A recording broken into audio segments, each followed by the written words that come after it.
Hello বন্ধুরা, আমি রিঙ্কি আর আপনারা দেখছেন বধুয়া ফ্যামিলি ব্লগ। সকালবেলা উঠে একটুখানি ছাদে চলে আসলাম আমার সুন্দর সুন্দর গাছগুলোকে একটু দেখার জন্য। আমার ছাদে অল্পই কিছু গাছ আছে, তাই যাই হোক এই গাছগুলোকে আমি খুব ভালোবাসি, তাই সকালে উঠে একটুখানি গাছগুলোকে না দেখলে আমার ভালো লাগে না। একটু ঘুরে ঘুরে একটু গাছগুলোকে দেখে নিলাম। ছাদের চারিপাশটা একটু ঘুরে দেখলে সকালবেলা উঠে ভালো লাগে। সকালের রোদটাও পড়ে, দেখো ফুল ফুটেছে গাছে 3-4টে। এখন তো জবা ফুল ফোটে না, শীতে বেশি, গাছগুলো একটু কেমন হয়ে গেছে বিনা যত্নটা ভালো হচ্ছে না। চলে আসলাম আস্তে আস্তে ঘরে। আমার ঘরে দেখো নতুন ফল সিলিংয়ের কাজ হচ্ছে। ঘর বাড়ি তো পুরো ছড়ানো, ঘরে থেকে ঘরে কাজ করানো যে কি বিরক্তিকর। ফল সিলিংয়ের কাজ হচ্ছে তো প্যারিসের ধুলো, ট্যারিসগুলো সারা ঘরে ছড়ানো, একদম ধুলো ধুলো হয়ে গেছে। ঠাকুরগুলো এখানে রাখা হয়েছে কাজের জন্যই। আর আমার ডাইনিং রুমের অবস্থাটা দেখো, পুরো ছড়ানো সব জায়গায়। কী হবে, ঘরের জিনিস এক সাইডে নেওয়া হচ্ছে, আবার কাজ হচ্ছে, আবার আর এক সাইডে নেওয়া হচ্ছে। এটা আমার পুরনো ফ্রিজ, আমার নতুন ফ্রিজ কেনা হয়েছে। এইটা দেখো আমার নতুন ফ্রিজ, এটা আমি আমার হাজব্যান্ডকে সারপ্রাইজ দিয়েছি এই ফ্রিজটা কিনে। আর ছোটো ছেলে একটু ফ্রিজের সামনে পুজো দিয়ে দিয়েছে, যেহেতু নতুন ফ্রিজ তো একদম নতুন। কালকেই এটাকে ওপেন করা হলো। ফ্রিজের ভেতরে তো কিচ্ছু নেই, পুরো ফাঁকা এখন।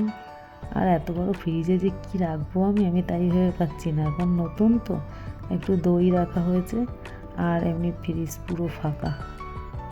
দেখো তোমরা, কি রাখবো, শখে কেনা হয়েছে, শখে, কিন্তু কি রাখবো এত বড় ফ্রিজে। আমাদের ছোট ফ্রিজই তাই লাগে না, আর এত বড় ফ্রিজ। চলে আসলাম ছেলেদের দেখতে, ওদের ডাকতে হবে, স্কুলে যাবে। ঘুমিয়ে রয়েছে দুই ভাই।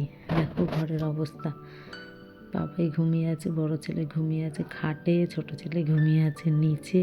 ওই ঘরে সোফা এনে ওই ঘরে ফেলা হয়েছে, এখানেই দুই ভাই শুয়েছে। এখন ওরা স্কুলে যাবে, তাই ওদেরকে তাড়াতাড়ি তুলে দিতে হবে।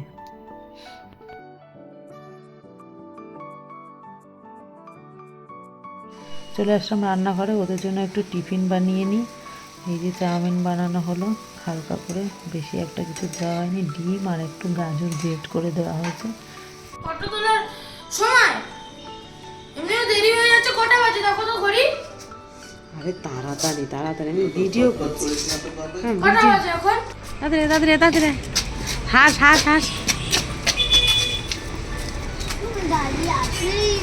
আমাদের পাপাই তো খুব রেগে গেছে ভিডিও করছি বলে। সকাল সকাল টাটা বাই বাই করে চলে আসলাম তাড়াতাড়ি ওপরে। রান্না বান্না তো করতে হবে, এবারে রান্না শুরু করে দিলাম। রান্না করলাম সিম আলু দিয়ে, হালকা করে জিরা ফোড়ন দিয়ে একটা তরকারি। ওটার মধ্যে পরে মাছ দেওয়া হবে। আর এদিকে আবার পাবদা মাছ ভাজা করছি, পাবদা মাছের একটা ঝাল করা হবে হালকা করে ধনেপাতা দিয়ে। এদিকে মাছ ভাজা বসাচ্ছি, আর ওদিকে তরকারি রান্না করছি। আবার ওদিকে শাকও ধুতে হবে। দেখো তোমরা, এই দেখো পালং শাক ধুয়ে দিচ্ছি। এটাই কি হয়, আমি এই সিঙ্কের মধ্যেই ধোয়া হয়। সিঙ্কটাকে প্রথমে ভালো করে ধুয়ে নিয়ে সিঙ্কের মধ্যে ধুলে শাকটা ভালো ধোয়া যায়।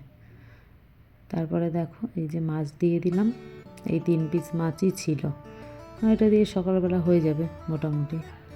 আর পাবদা মাছের ঝোলটাও এদিকে হয়ে যাবে, ওদিকে শাক ভাজা করব। এই পর্যন্তই রান্না, বেশি কিছু না। এবারে রান্না করতে করতে কি হয়েছে, আমার গ্যাস ফুরিয়ে গেছে। এবার ওই ছাদের উপরে আমাদের কাঠ ছিল, কাঠের উনুনও আছে, রান্না করে ফেললাম। ব্যাস আমি রেডি, স্নান করে দোকানে যাওয়ার জন্য রেডি হয়ে গেলাম। এবার আমি দোকানে যাব।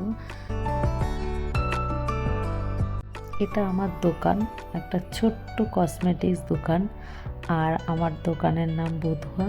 তাই ভাবলাম আমি আমার ইউটিউব চ্যানেলের নামটাও দিই বধুয়া ফ্যামিলি ব্লগ। তোমরা দেখতে থাকবে, আশা করি তোমাদের খুব ভালো লাগবে।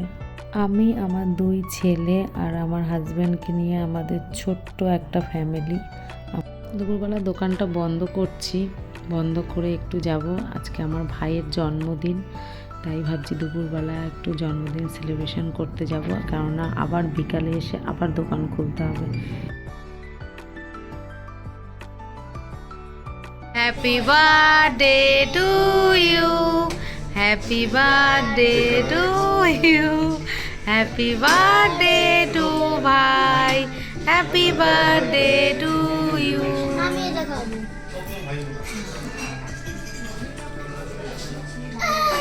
এটা কি রে?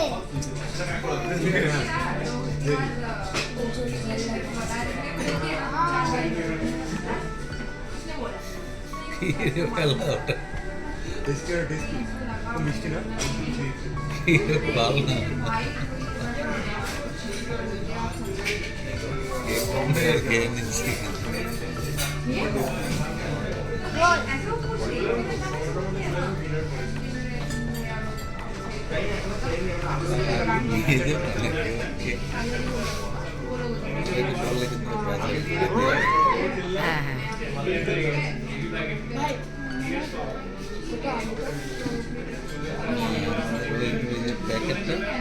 আমরা ভাইকে নিয়ে দুপুরবেলা চলে এসেছিলাম আমাদের পাশেই চাউম্যান রেস্টুরেন্টে। ওখানে এসে ছোট্ট করে একটা কেক এনে একদম ছোট্ট করে সেলিব্রেশন করলাম ভাইয়ের জন্মদিনটা। খুব মজাও করলাম, ভাইকে একটু কেক খাইয়ে দিলাম, ভাই আবার ওর জামাইবাবুকে একটু কেক খাইয়ে দিল।